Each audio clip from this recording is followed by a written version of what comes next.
Olá, uma ótima tarde a você. Começamos agora mais uma edição do Agricultura BR. Que bom estar contigo para trazer os destaques, informações que são importantes para a sua rentabilidade, para melhores resultados no campo. Olha, eu vou continuar trazendo aqui os destaques de pecuária aqui do canal do Boi, do Sistema Brasileiro do Agronegócio. Há pouco a Juliana Casanato destacava lá na agenda de leilões as atrações que nós temos nesta semana em relação à nossa agenda. E por aqui eu vou falar de um tema muito importante que será destaque na noite de hoje, no começo da noite, no programa Mais Pecuária. E é por isso que eu recebo aqui em nossos estúdios o Jorge Zaidan, que está aqui conosco. Zaidan, hoje o Mais Pecuária vai trazer um assunto que é bem curioso, porque vimos ou percebemos de repente que teve um boom nas exportações de carne bovina. O que está acontecendo? O que o Mais Pecuária vai trazer hoje no começo da noite? Boa tarde, Zaidan, seja bem-vindo. Muito boa tarde, Fabiano. Fabiano, já não é de hoje que nós temos esse tipo de situação, de quadro que você menciona, o boom, né, o avanço muito grande das exportações. Isso já aconteceu e vem acontecendo de algumas semanas, até um pouquinho mais de um mês, para cá. Não sabemos exatamente, não há explicações claras sobre mudanças ou não na metodologia de cálculo dos embarques, das exportações. Tivemos acidentes de percurso, como greve dos caminhoneiros, como o tabelamento do frete que travou muito o escoamento, não só de carne, mas também de grãos, principalmente de grãos, como você acompanha diariamente aqui no Agricultura BR. O fato é que, apenas para dar exemplos, e o que a gente vai destacar no programa Mais Pecuária de hoje, na segunda semana de exportações de carne bovina em agosto, a média diária embarcada foi de 2.700 toneladas, 2.700 toneladas. Na terceira semana, que foi aqui, se encerrou na última sexta-feira, a média diária passou, de repente, para 6.800 toneladas, quer dizer, 4.000 toneladas a mais numa semana. É muito volume muito grande. Está certo que o dólar valorizado incentiva as exportações, porque o vendedor vai receber num dólar a R$4, se bem que o dólar chegou a esse patamar mais no final da semana passada. Já vinha com esse viés de alta. Mas já estava com o viés de alta. Então o dólar influencia, mas não tanto assim. Então nós vamos receber o nosso analista, o João Pedro Cuti Dias. Estamos tentando uma explicação dos principais exportadores de carne bovina sobre essa alta, né? A própria ABIEC, com quem nós já entramos em contato, tivemos contato, não tem ainda alguma coisa bem definida sobre esse volume tão alto. Então a gente vai abordar esse assunto, que será um dos destaques do Mais Pecuária de hoje, Fabiano. Tá certo, Zaidan. Eu não vou perder, espero que você também não. Estou querendo saber um pouco mais a respeito dessa situação. A indústria está vendendo muito mais para o exterior. Zaidan, que hora que começa o Mais Pecuária no dia de hoje? O Mais Pecuária começa hoje, logo após o Agricultura BR, terceira edição.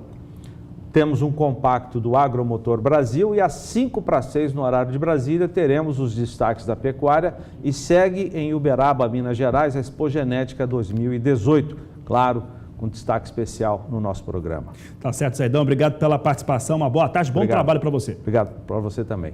Obrigado, Zaidan. Por aqui o Agricultura BR segue. Vou falar de um tema agora que tem impactado a economia no mundo todo e começa a trazer ameaças ao crescimento econômico global. Eu estou falando mais uma vez desse conflito comercial entre Estados Unidos e China. Sabe por quê?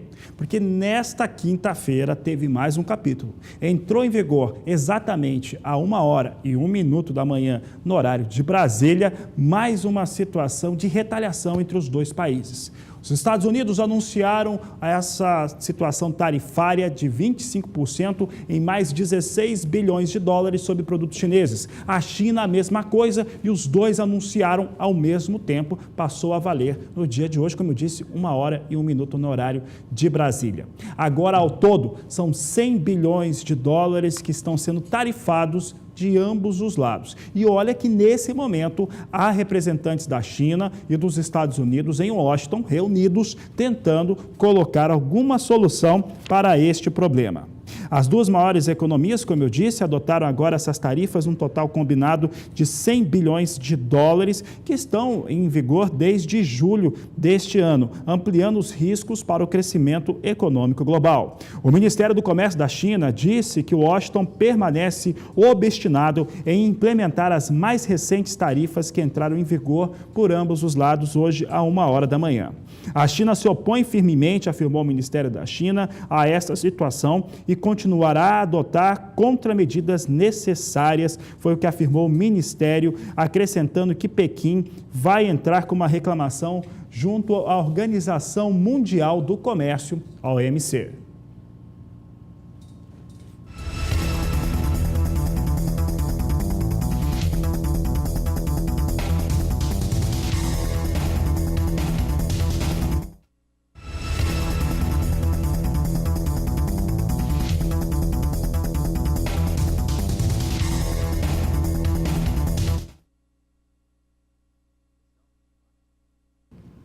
E na manhã desta quinta-feira, o ministro da Agricultura, Blairo Maggi, afirmou que a AGU, a Advocacia Geral da União, vai entrar com uma ação contra a situação que foi tomada depois de uma juíza suspender a comercialização e uso de glifosato no Brasil, algo que pode perdurar até dezembro.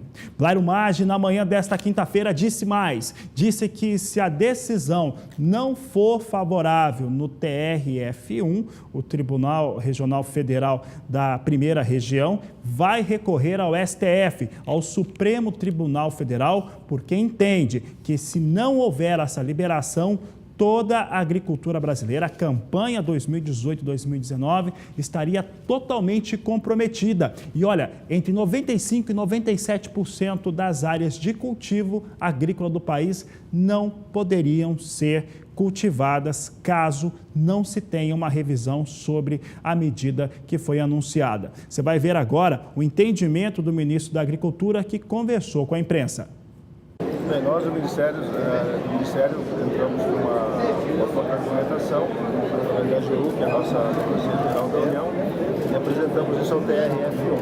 Esperamos então a posição do desembargador, presidente dessa turma, e liberar nosso entendimento, suspender aquela liminar que foi dada ao juiz. Fazendo isso, a gente volta ao normal. E também, sem o glifosato, nós teremos muitas dificuldades de conseguirmos fazer a safra que vem. Então, entre o risco que tem, a demora da Anvisa, a não plantio de uma safra, acho que, por óbvio, o desembargador vai entender bem da coletividade, liberar e seguir com os estudos da Anvisa. Então, aí sim, damos prazo a ela, para que ela possa falar sobre essa questão do glifosato. Essa discussão não é só no Brasil, na Europa e várias partes do mundo também existe essa discussão sobre o glifosato, mas até agora não há nenhuma comprovação de que esse produto não seja um produto seguro para ser usado no nós usamos no Brasil. O prazo aí da suspensão não é até o dia 3 de setembro, ou seja, é um espaço curto até lá, né? Então como é que fica a situação toda? Nós tivemos três decisões dessa questão judicial. A primeira é suspender novos registros. Nós não fizemos novos registros. A segunda é que a Anvisa apresenta até o final do ano a reavaliação. E a terceira é que o MAPA suspende, pode suspender, os livros suspender até 30 dias a comercialização, o uso desses produtos. Então nós temos até dia 3 agora para derrubar essa liminar e seguir com a vida, que eu espero que vai acontecer. Se nós não conseguirmos nessa esfera do judiciário, obviamente vamos subir para o STJ, que é o Supremo Tribunal Federal, para conseguir uma liminar e conseguir fazer a safra nesse ano. O ano de 2018, vamos falar francamente, tem sido complicado. Você viu o ministro Maggi falando sobre o glifosato, sobre a questão judicial, essa decisão que está suspendendo o uso do defensivo. E agora eu vou falar de um outro tema que tem tirado o sono do empresariado e também de caminhoneiros. Isso porque a Lei 13.703, eu estou aqui chegando perto do Pulga, a Lei 13.703 institui esse frete de retorno que tem uma série de problemas. Walter Pulga, ele traz preocupação porque torna mais caro. O que está acontecendo agora em relação ao tabelamento de fretes? Boa tarde, seja bem-vindo, Pulga. Eu não estou ouvindo. O Pulga não estava nos ouvindo agora. Walter Pulga Júnior daqui a pouco vai ter melhores condições de nos ouvir, mas eu estou falando dessa lei, a Lei 13.703, que ela institui a situação de ter o frete de retorno. Ora, o frete de retorno, ele vai representar um custo maior para o senhor. O senhor que é produtor rural vai ter um impacto maior. O frete de retorno traz uma preocupação muito grande também para as empresas. Isso porque as empresas que precisam contratar têm que contratar para fazer o serviço e pagar a volta também. Um outro problema é em relação aos caminhoneiros, que estão vendo uma movimentação no país que para muitos analistas não é nada boa. É em relação a algumas empresas que precisam fazer a entrega dos seus produtos, começaram a fazer a aquisição de frota própria. A frota própria, ela pode até, no médio, curto espaço, ou curto espaço de tempo, médio espaço de tempo, trazer alguma solução para quem precisa fazer a entrega de seus produtos. Entretanto, para a maior parte dos analistas que eu tenho conversado, não é uma boa solução. Ora, se a expertise da empresa não é fazer entregas, não é logística, ela não deveria estar empatando tanto capital com caminhões e também com o corpo de funcionários que isso vai exigir. É o que nós estávamos falando na semana passada, durante a Feira do Empreendedor, e com diversos especialistas que estiveram presentes durante esse grande evento. Daqui a pouco eu vou falar com o Pulga a respeito desse tabelamento de frete e você vai entender um pouco mais a respeito do que vem acontecendo com este cenário, porque tem mais um novo capítulo. Nesta última quarta-feira, tivemos o grande evento em Brasília, na sede da Confederação Nacional da Indústria, chamado Frete Sem Tabela, Brasil com Futuro. Discutiu o tabelamento de frete sobre o aspecto jurídico, sobre o aspecto político e econômico. Ainda hoje, nós vamos conversar com o Pulga e trazer mais informações a respeito deste tema.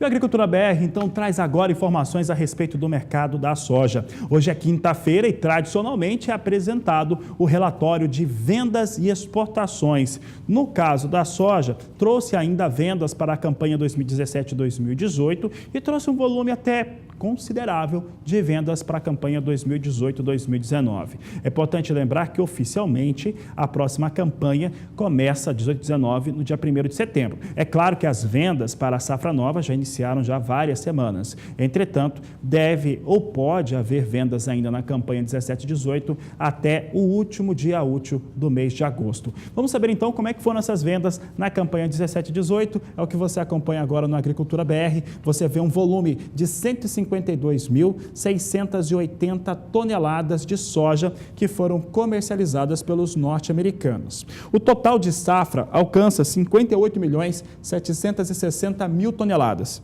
A meta é de 57.430.000 toneladas. Eu lembro sempre que essa meta norte-americana ela já foi rebaixada, trouxe para menos de 56, depois foi para 57, mas é importante ressaltar que esses números eles vão estar garantidos que realmente passou ali da meta logo após que encerrar o período, que é vender e entregar.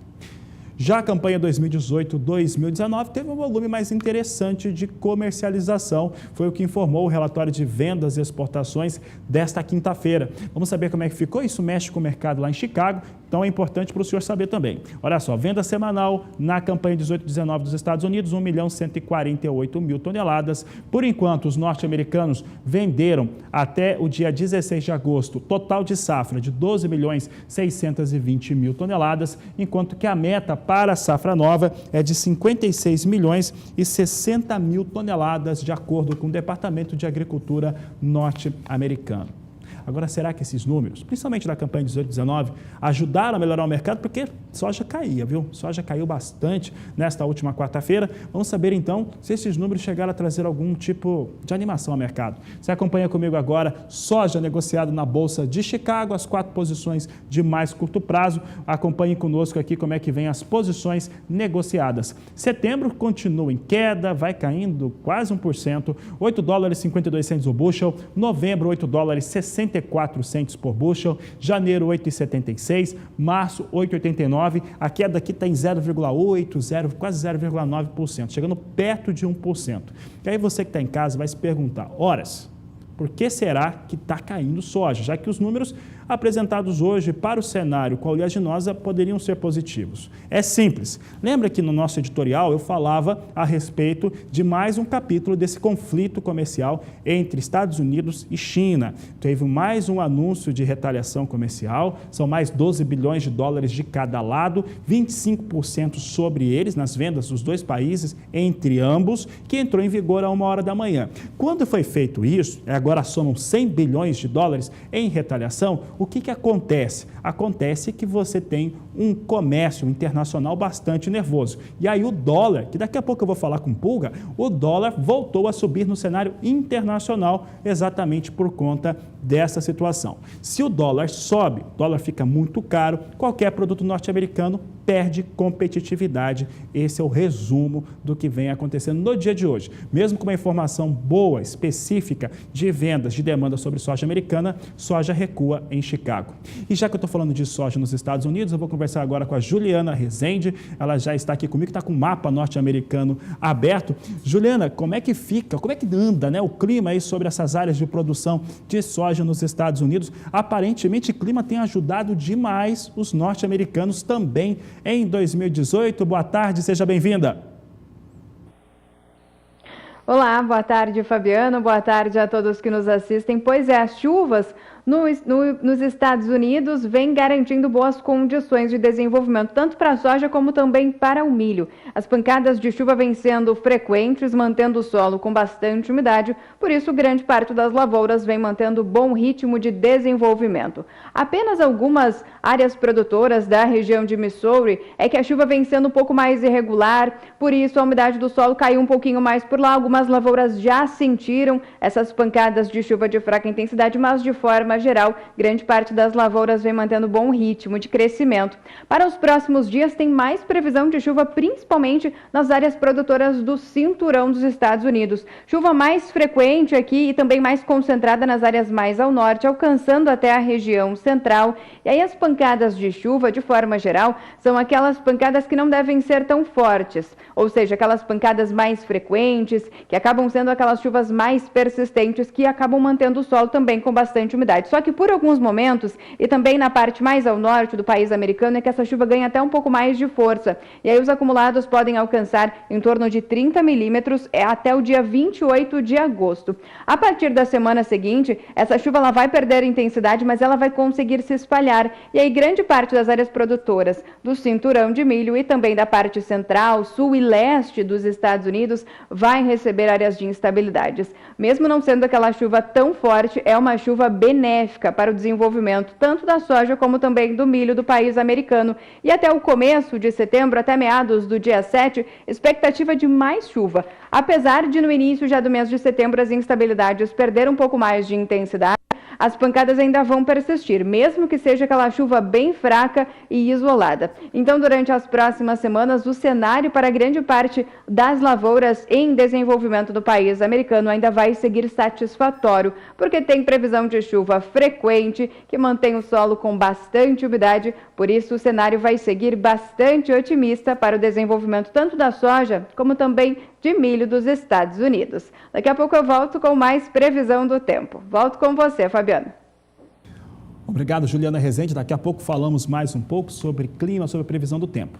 Por aqui o Agricultura BR segue falando sobre soja, mas agora vamos falar sobre cenário nacional. Você viu um fundamento importante, soja em Chicago, soja poderia subir, mas o Donald Trump mais uma vez deu aquele passo que faz com que o dólar dispare, dá pressão negativa sobre soja em Chicago. Mas o próprio dólar mais alto, como ontem estava R$ 4,05, hoje ameaçava cair, mas o cenário internacional não deixa, o dólar dá sustentação. Então vamos saber agora como é que vem os valores de referência e alguns dos principais portos brasileiros. Começando pelo Porto de Santos, é o maior embarcador de soja do país. Você vê aqui o Porto de Santos vindo com esse registro aqui, os últimos cinco verificações da Grãos Corretora, você vê que no último dia 17, portanto, sexta-feira passada, vinha R$ 91,50, é o maior valor dessa série.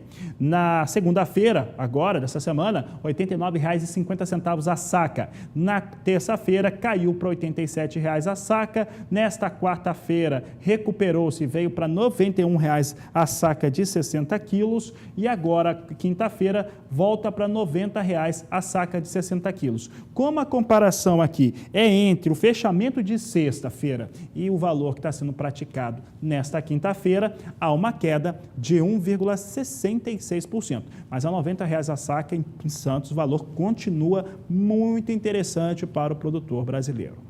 Vamos saber como é que vem Paranaguá, então? Porto de Paranaguá agora é o destaque da Agricultura BR, metodologia mesmo, abordagem da Grãos Corretora. Você vê que na sexta-feira vinha o valor de R$ 92,00 a saca. Nesta segunda-feira, a última, cai para R$ 89,20, volta a cair na terça-feira a R$ 88,00 a saca. Nesta quarta-feira, recuperou-se, veio para R$ 91,00 a saca e hoje perde 50 centavos frente aos valores que eram praticados nesta última quarta-feira, agora para R$ 90,50 a saca de 60 quilos, queda também de 1,63%, de acordo com Grãos Corretora.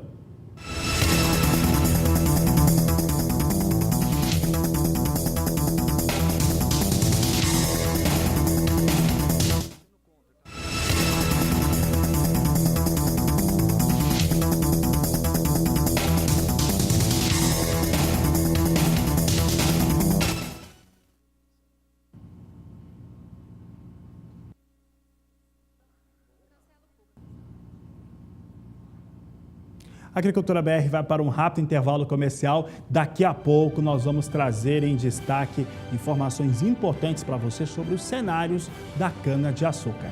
Então fique conosco, você aproveita esse intervalo para mandar uma mensagem, manda foto, vídeo, manda aqui pelo WhatsApp, usa o seu telefone, o número é 67996562266. Nós vamos para o intervalo e voltamos já. Agricultura BR de volta, vou só contextualizar se chegou agora. No primeiro bloco, eu falava a respeito de algumas questões que impactam diretamente o agronegócio e, por que não dizer, até a economia internacional. O primeiro deles, que é o que atinge mais gente, mais países, é o conflito Estados Unidos e China, que tem um novo capítulo hoje, entrou em vigor 1h da manhã, mais uma situação imposta pelos Estados Unidos em retaliação chinesa sobre 12 bilhões de dólares, a tarifa de 25% de ambos os lados, agora totaliza 100 bilhões de dólares de cada lado, e olha que tem gente em Washington, da China, dos Estados Unidos, tentando resolver a questão. O outro fator que nós falávamos no começo desse programa, e contava com a entrevista do ministro da Agricultura, Blairo Maggi, é em relação ao glifosato. Você sabe muito bem que está suspenso. Portanto, você tem ali uma situação que coloca em risco a campanha 2018-2019. E ele disse que se não aprovar, se a Advocacia Geral da União não conseguir aprovar agora no TRF1, vai para o Supremo Tribunal Federal discutir a questão. E agora voltamos a falar de tabelamento de frete, porque aquele chamado frete de retorno está trazendo muita preocupação, preocupa empresários e até caminhoneiros, e o Pulga está aqui comigo para falar sobre esse assunto. Aliás, é uma preocupação geral a imposição dessa lei, Walter Pulga, sobre quem trabalha neste país. Boa tarde, seja bem-vindo.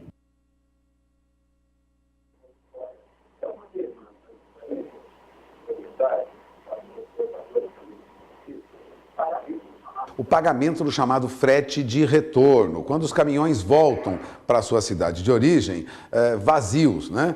Normalmente eles oferecem, era assim até há pouco tempo, eles ofereciam um frete mais barato para que, lógico, conseguissem voltar para casa, né? Mas agora isso está na lei, né? Vamos lembrar, a Lei 13.703, que foi sancionada pelo presidente Michel Temer, ela obriga o pagamento do frete retorno. Mas, se de um lado muitos caminhoneiros acham importante, é uma reivindicação antiga, De outro, o fato é o seguinte, o fato é que há caminhoneiros que reconhecem que é muito difícil fazer com que haja o pagamento do frete retorno, entendeu? Agora, essa medida tem provocado muita discussão e muita polêmica e tira o sono de quem administra neste país empresas do agronegócio. Então, vamos lembrar que estudos da Exalc-Log, aqui em Piracicaba, na Escola Superior de Agricultura Luiz de Queiroz, um grupo que estuda, na verdade é um grupo de pesquisa e extensão em logística agroindustrial, estima que é possível que os custos cheguem agora a superar 25 bilhões de reais. É uma alta muito grande. Mas o Jornal Valor Econômico ouviu, por exemplo, um caminhoneiro, o Fernando Santana, por exemplo, motorista autônomo, ele costuma transportar cargas agrícolas entre o Porto de Paranaguá e Goiás e Mato Grosso, e ele mesmo admite, um motorista, para o jornalista do Valor Econômico, eu mesmo não acho certo pagar para o caminhão voltar vazio. Ou seja, nem mesmo os caminhoneiros veem como uma medida boa para o transportador, tampouco para os empresários. Por isso, há muita discussão. O fato é que não está ocorrendo o cumprimento dessa lei, não há o pagamento desse frete retorno, mas as entidades que representam os caminhoneiros continuam defendendo o pagamento do frete retorno. Isso tira o sono de muita gente. E acredite, não só de empresários, de alguns caminhoneiros também. Fabiano? Tá certo, Pulga. Pulga, o que me chama a atenção é que quem trabalha com logística sabe que, no caso dos caminhões, das entregas, há aquela questão da roteirização. Por exemplo, um caminhoneiro sai do Mato Grosso para fazer uma entrega de soja em Santos, ele sai de lá, ou de outro produto qualquer, e vai fazendo entregas em outras cidades, em outros estados, até voltar para o Mato Grosso. Então, existia um frete que ele não correspondia ao frete cheio, que era a viagem principal dele. Mas, Pulga, tem um outro fator também hoje que está impactando bastante aqui no Brasil. Hoje havia até uma expectativa de se cair o dólar não recua por conta dessa informação, trazia agora mais cedo, dos Estados Unidos com a China, hoje mais um capítulo no conflito comercial, que está elevando o dólar no cenário internacional de novo, Pulga. É verdade, o dólar continua em alta, viu? Aliás, logo pela manhã, Fabiano, o dólar já subia 0,13%. Ou seja, se ontem terminava no final do dia a R$ 4,05, ou seja, rompia aquela faixa dos R$ 4,00, hoje rompia na abertura a faixa de R$ 4,06. Parece pouco? Não é não, porque agora há pouco nós víamos o dólar já passando de R$ 4,07. Veja, diante de um dólar em alta, a bolsa vem em baixa. Enquanto o dólar já arruma para 4,10, o que foi amplamente alardeado ontem, sites de informação econômica, aqui no SBA, as TVs, emissoras de rádio e televisão, já se vê o dólar a 4,10. O fato é que o índice Bovespa, que é o índice que negocia papéis de empresas brasileiras, Fabiano, esse índice continua recuando. Ontem já terminava na faixa de 77 mil pontos, com uma leve alta de 0,13%. Hoje abria a faixa de 77 mil pontos. Agora, sabe o que acontece? A tendência é de baixa. Daqui a pouquinho nós teremos aí, provavelmente, nosso índice Bovespa recuando de novo. Agora, há pouco, vale lembrar, lembre-se, sempre quando o dólar sobe, há uma tendência de queda nos investimentos. Portanto, uma corrida para o dólar em alta é que provoca essa saída de recursos da Bolsa. Ainda estamos nos 77 mil pontos, mas o dólar já raspava agora há pouco perto de R$ 4,08. Chegou na máxima do dia a R$ 4,07 mais 74. Fabiano, pelo andar da carruagem, nós vamos ver o dólar já em R$ 4,10. Produtor rural, sempre de olho na informação, porque isso pode alterar e muito o seu negócio. Mas é um período de campanha eleitoral, portanto, essa oscilação é normal. É de se esperar que haja mesmo oscilação no câmbio e muita movimentação, entrada e saída de recursos da Bolsa. Mas fique de olho, porque isso pode mesmo alterar o seu negócio. Ao fechar negócios hoje, pense bem na cotação do dólar. Fabiano? Obrigado, Pulga. Obrigado pela participação. Pulga volta durante a nossa programação e volta, claro, amanhã aqui no Agricultura BR. Pulga falava do dólar. A questão do dólar é fundamental. Nesse momento, o dólar pode e tem aberto regularmente aqueles chamados bolsões de oportunidade para alguns produtos, como soja, por exemplo.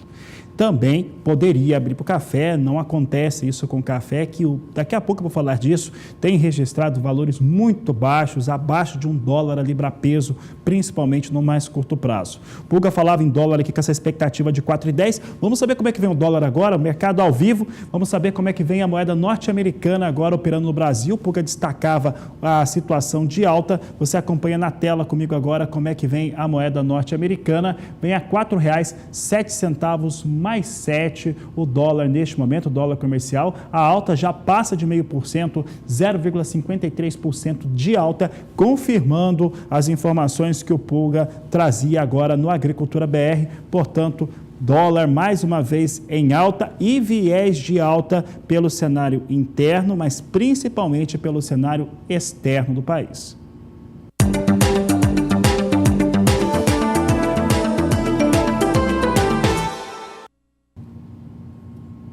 Eu adiantava para você que café continua com aqueles registros terríveis. Olha, nós estávamos calculando, né, até essa começo de semana, mas principalmente na abertura dos negócios na quarta-feira, que nós já tivemos os registros dos negócios mais baixos dos últimos 12 anos para o café negociado em Nova York. Já passou disso, hoje eu não tenho tempo de buscar, vou fazer um apanhado no fechamento da semana, porque café continua caindo e a posição não tem piso de $1 por libra-peso. É uma situação extremamente grave para o produtor rural. Por lá, os investidores compensam essa alta do dólar em cima do preço do café. Vamos saber como é que vem café agora. Nós temos café com alguma recuperação. Essa recuperação não chega a trazer a posição de setembro para $1. Vem a 97 centes por libra-peso. Eu lembro que antes dessa semana eu nunca tinha falado tal coisa. Eu nunca tinha dado um preço tão baixo para o café negociado em Nova York, desde quando comecei a trabalhar. Tem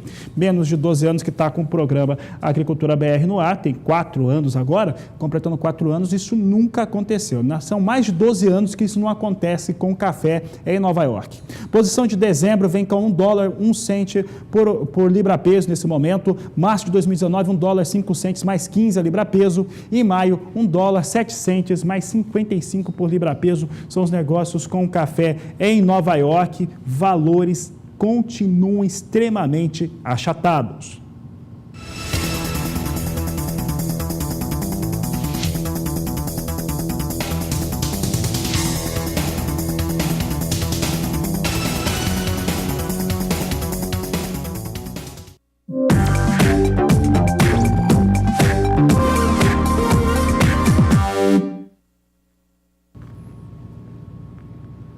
Rodou a vinheta, você já sabe, né? Agricultura BR Responde é a sua participação aqui no nosso programa, porque é nosso mesmo, é meu, é seu, é de quem participa, é do produtor rural de todo o país e agora o produtor rural que está nas cidades também, porque estamos, você já sabe, na NET e também na Claro TV, pelo canal 190. Aliás, se você está acompanhando pela NET ou pela Claro TV, manda um alô aí no nosso WhatsApp, no 67 99656 2266. Eu estou querendo saber quem está participando e acompanhando o programa pela NET ou pela Claro TV. Então aproveita, manda sua mensagem e lembre-se, para participar do Agricultura BR Responde, é só mandar sua pergunta sobre mercado, sobre clima, sobre técnicas agrícolas, aí nesse número de WhatsApp ou no Twitter e Facebook do Agricultura BR. Vamos ver então quem está participando do programa de hoje. Nós temos participação de Naitê, lá do estado do Pará, quer saber a previsão do tempo no sul do estado. Sul do estado do Pará tem ali uma tradição muito forte com pecuária, importante lembrar, sul do Pará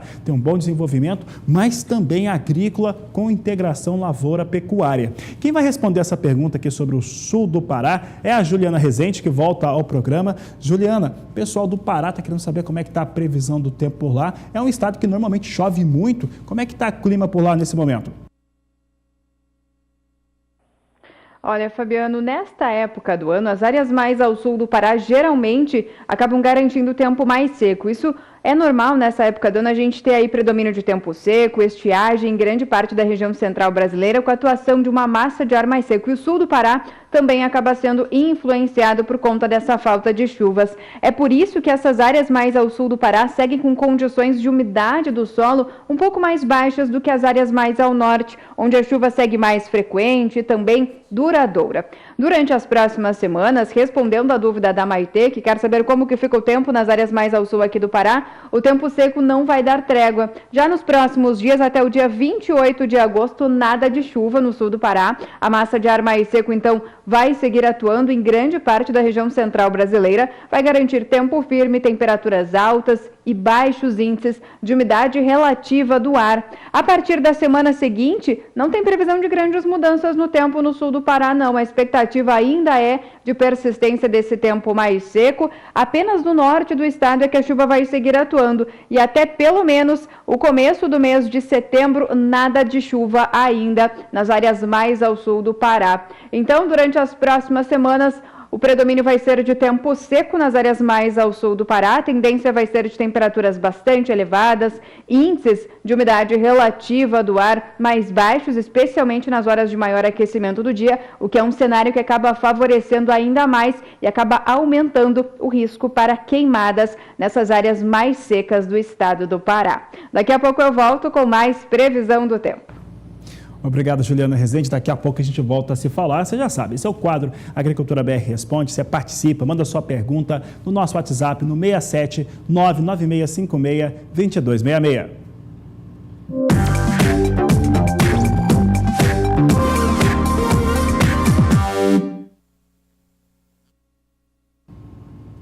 E daqui a pouco a Agricultura BR traz uma série de levantamentos e informações sobre o setor sucroenergético. E ainda hoje eu falo que quem gera emprego no país é o agronegócio. Você vai entender por que eu faço tal afirmação. Nós vamos para o intervalo, daqui a pouco nós voltamos, mas antes você tem informações muito precisas e importantes dos parceiros do SBA. Com Fosfosal, o meu gado melhorou, o meu lucro aumentou e a vida sossegou. Bem-vindo à segunda temporada do Momento Fosfosal, o multimineral injetável que estimula o seu rebanho nos momentos de desafio da sua propriedade.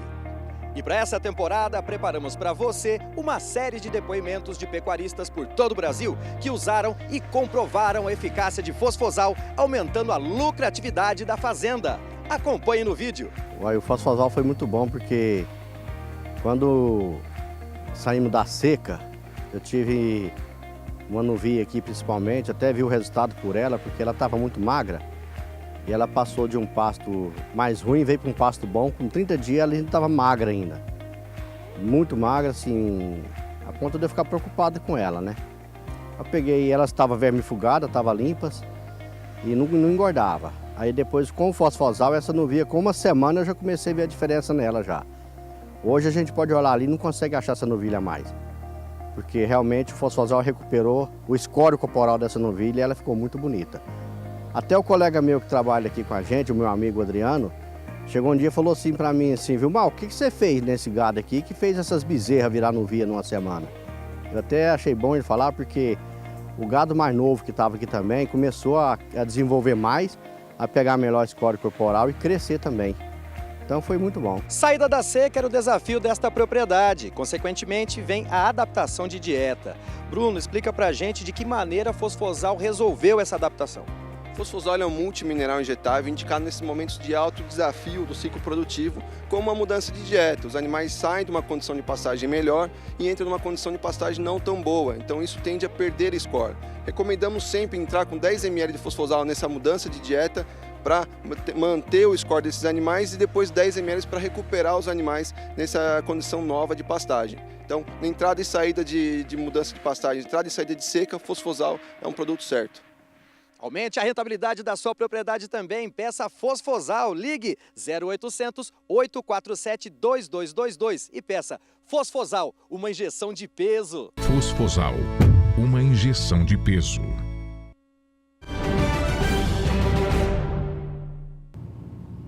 E dados do Cadastro Geral de Empregados e Desempregados do Brasil, o chamado CAGED trouxe para o mês de julho algo que só dá sustentação àquilo que falamos sempre aqui no canal do Boi, que sempre falamos no sistema brasileiro do agronegócio.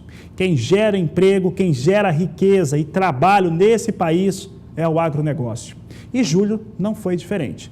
A maior parte das gerações de empregos do país aconteceu no setor do agronegócio, principalmente nos setores da laranja e da soja. Vamos ver como é que ficaram esses números então. Números apresentados pelo CAGED na manhã desta quinta-feira. Olha só, foram 17.455 novos empregos gerados no mês de julho. Os principais setores que geraram dentro do grande setor chamado agronegócio foi a sojicultura e a citricultura, de acordo com o CAGED. Em outro recorte, o CAGED informou o número de cargos gerados nas atividades de apoio à agricultura. Como é que foi essa geração? É com a Agricultura BR destaca agora, você vê conosco neste novo cenário como é que fica essa geração. Você tem aqui as contratações do agronegócio em julho, foram 2.946 posições de contrato na sojicultura, 1.380 novas gerações na citricultura. Um outro dado importante são as lavouras temporárias, com 5.780 contratos, é o que nós destacamos aqui no Agricultura BR. Especialmente São Paulo e Minas Gerais tiveram os principais destaques em relação à geração de empregos nesses dois setores do agronegócio do Brasil.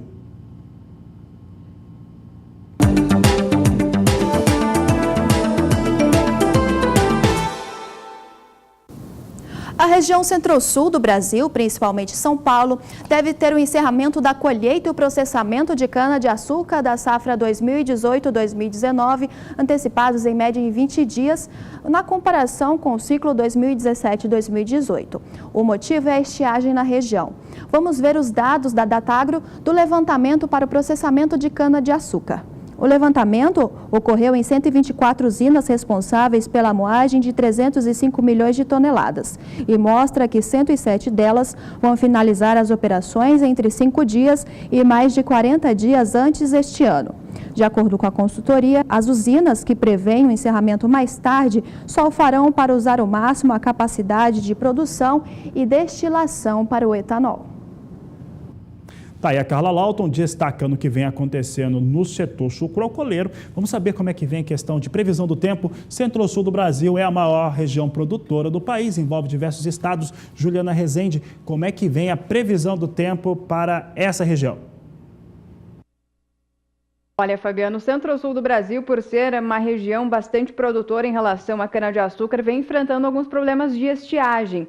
Esse mapa representa a estiagem agrícola, ou seja, o número de dias em que determinada região não recebe uma chuva significativa para a agricultura. Então, nessas áreas da região sudeste, da região centro-oeste, o número de dias já alcança 150 sem chuva significativa para a pecuária, ou seja, é aquela chuva com acumulados superiores a 10 milímetros em 24 horas. Esse cenário mais crítico, então, fica mais restrito entre o sudeste e centro-oeste. Para os próximos dias, tem previsão de chuva retornando, porque a partir deste final de semana, uma frente fria avança pela costa do país, traz instabilidades para a região sudeste. Na região centro-oeste também volta a chover, mesmo que seja uma chuva mais fraca e com baixos acumulados de forma bem irregular. No centro-oeste volta a chover entre Mato Grosso do Sul e as áreas mais ao sul de Goiás.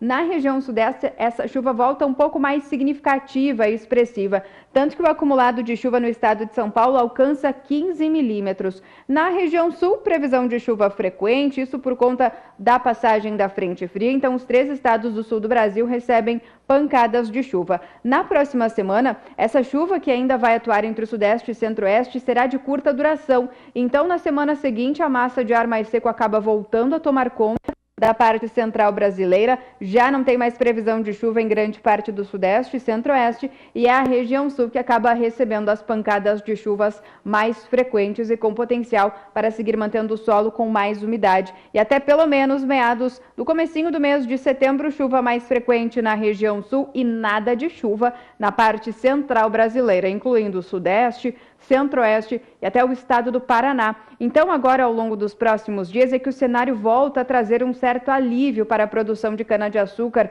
entre áreas de São Paulo, Mato Grosso do Sul, Paraná, até o sul do estado de Minas Gerais, porque volta a chover. Não vai ser aquela chuva que consegue reverter a situação do solo mais seco nessas regiões, mas já acaba trazendo um cenário um pouco mais otimista para algumas lavouras que vêm sendo prejudicadas por conta dessa falta de chuvas na parte central brasileira. E a partir da próxima semana, esse cenário de estiagem volta a persistir em áreas produtoras de cana-de-açúcar do Sudeste e Centro-Oeste, e a expectativa vai ser aí de dias de tempo mais seco e temperaturas em elevação, o que volta a trazer um cenário um pouco mais otimista, principalmente para os produtores que estão em fase de colheita e moagem dos canaviais da região. Daqui a pouco eu volto com mais previsão do tempo. Obrigado, Juliano. Daqui a pouco, então, mais informações da previsão do tempo e daqui a pouco também outros destaques sobre o setor sucroalcooleiro.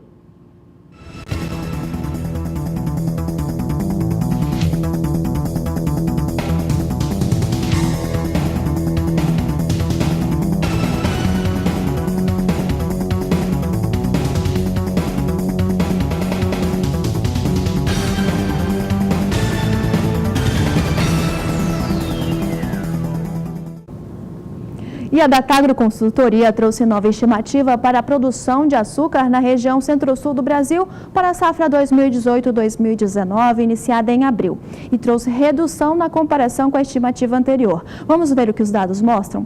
Os dados mostram que a produção de açúcar no centro-sul do Brasil deve ser de 27.930.000 toneladas no ciclo 2018-2019, em comparação aos 28.200.000 toneladas estimadas anteriormente.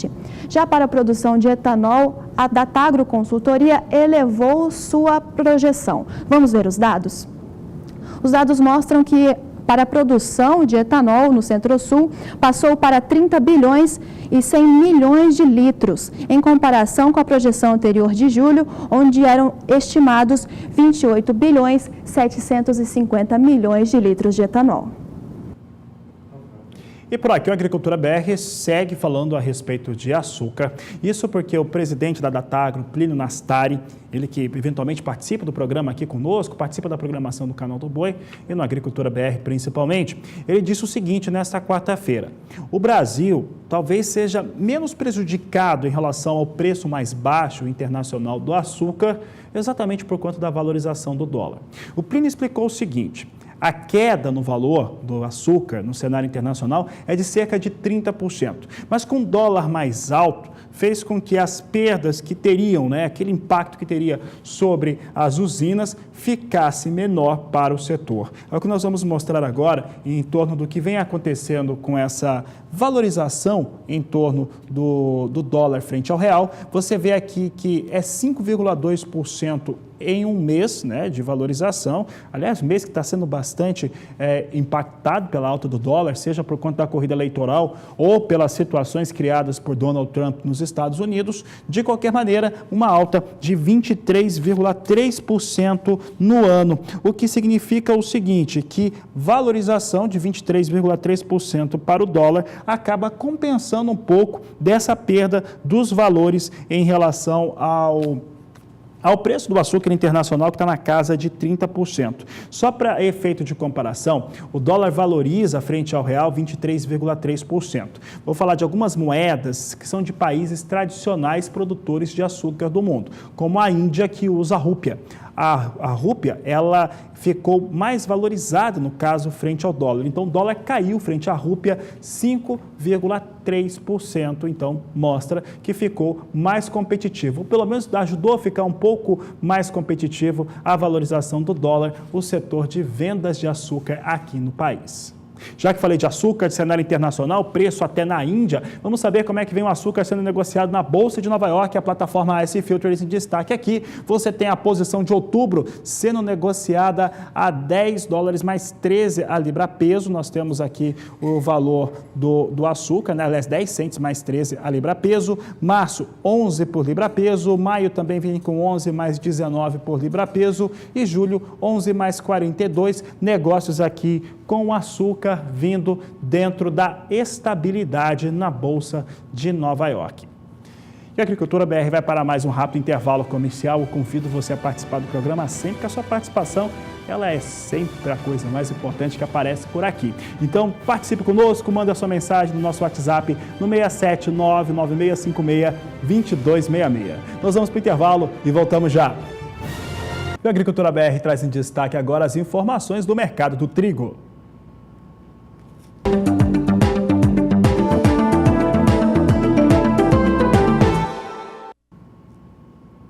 E vendedores de trigo começam a comercializar de maneira antecipada o produto por conta das elevações do preço do cereal, que vem sendo cada vez mais elevados ou mais altos no mercado spot nacional.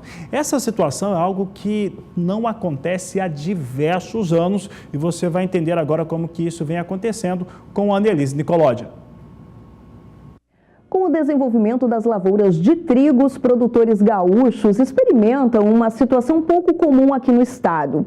Com o cenário de preços favorável, os triticultores estão apostando nas exportações futuras do cereal. Segundo a Conab, 370 mil toneladas já foram negociadas antecipadamente, o que representa 20% da produção estimada. Isso não acontecia de forma expressiva aqui no Rio Grande do Sul desde 2013.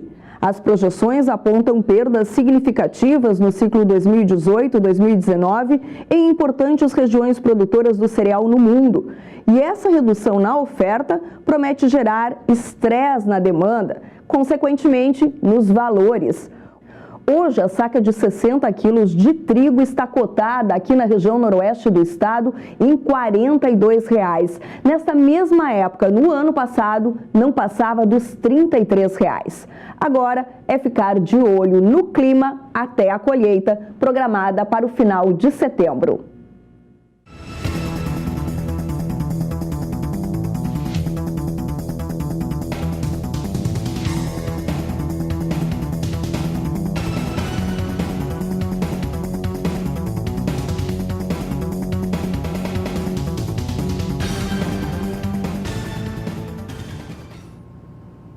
A Annelise Nicolodi destacava ali no final da sua participação aqui na Agricultura BR a respeito da colheita do trigo, acontece no final do mês de setembro, o que quer dizer que tem trigo no campo, no Paraná, que é o maior produtor do país, e o Rio Grande do Sul, que é o segundo.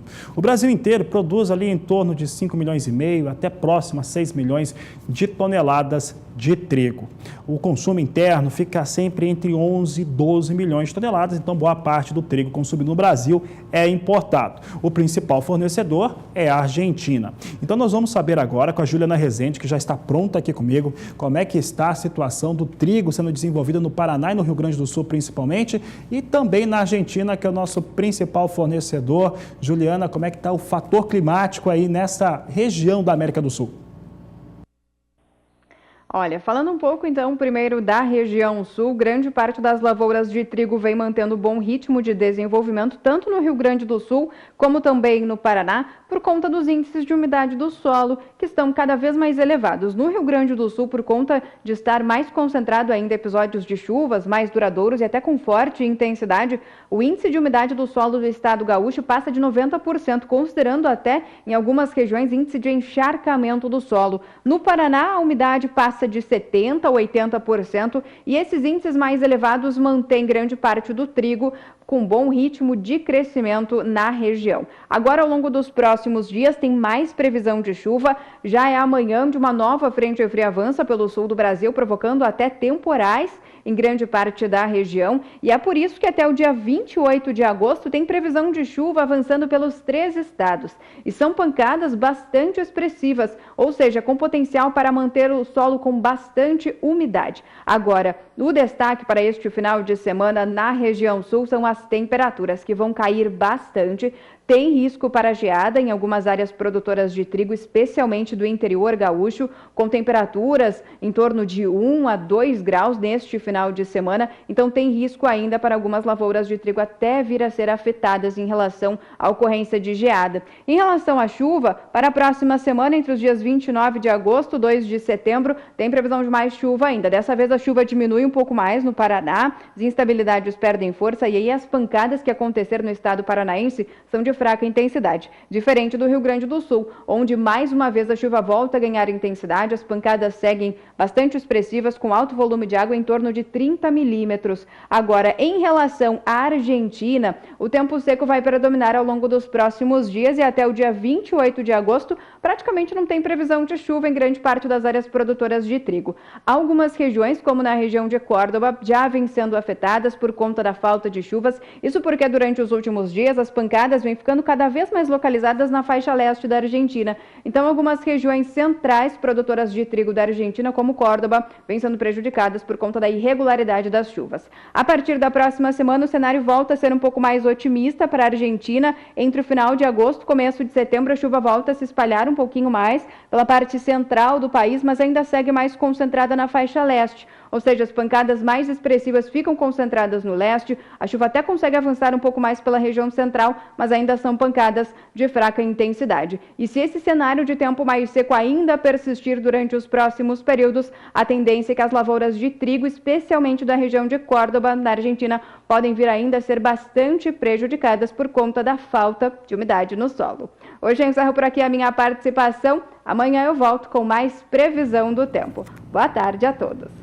Uma boa tarde, Juliana. Até amanhã, então. Juliana trouxe informações importantes. A Argentina, que é o segundo maior player agrícola da América do Sul, atrás do Brasil, e grande fornecedor de trigo para o consumo interno brasileiro. Vou só lembrar que a gente falou da Argentina, a Juliana falava aqui da Argentina conosco.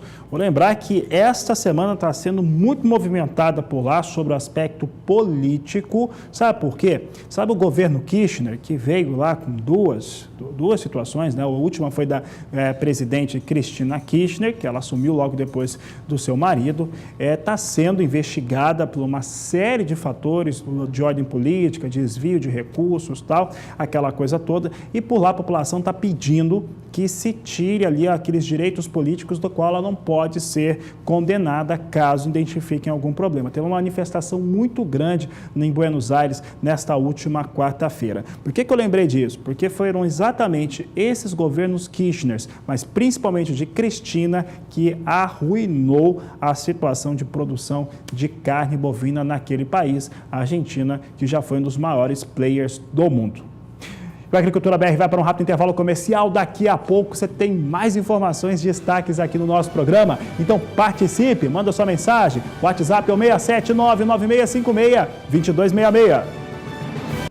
E olha, nós estamos aqui no canal do Boi bastante ansiosos, felizes mesmo, sabe por quê? Então nós estamos na Expogenética, essa grande feira, ela começou aí há 11 anos, estamos juntos desde a primeira edição, levando para você informação, você que é pecuarista, você que é produtor rural, levando informações que aumentam sua rentabilidade e que trazem evolução para o seu rebanho. E é o que vai acontecer a partir de agora. Eu vou encerrar o Agricultura BR um pouco mais cedo hoje, uns 20 minutos mais cedo, porque o pessoal lá na Expogenética, lá em Uberaba, já estão dizendo que tem condições de falar da raça Cindy, e hoje nós temos leilão de reprodutores aqui pelo canal do Boi, direto da Expogenética. Então, ó, fique conosco, porque a atração e bom negócio é sempre por aqui. A todos uma ótima tarde. Esse é o Agricultura BR, inteligência e transparência do agronegócio sempre com você. Eu vou acompanhar também esse grande evento, esse grande leilão. E leilão encerrando, voltamos para o ar às 17h20 na terceira edição. A todos uma ótima tarde e bons negócios.